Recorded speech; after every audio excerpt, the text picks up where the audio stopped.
నూతన సంవత్సర శుభాకాంక్షలు. చూడండి మా ఇంట్లో సెలబ్రేషన్స్ అయితే నిన్న నుంచి అవుతూనే ఉన్నాయి.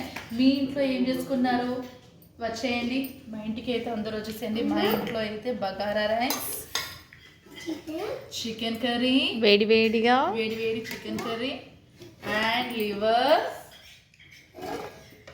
మా పిల్లలు అయితే తినడానికి అయితే కూర్చున్నారు. కర్డ్, లాస్ట్లో కోవా జామున్.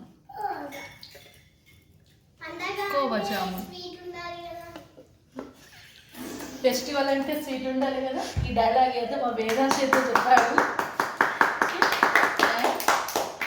మీరు కూడా ఏమేమి చేసుకున్నారో కామెంట్ చేయండి. Share, subscribe.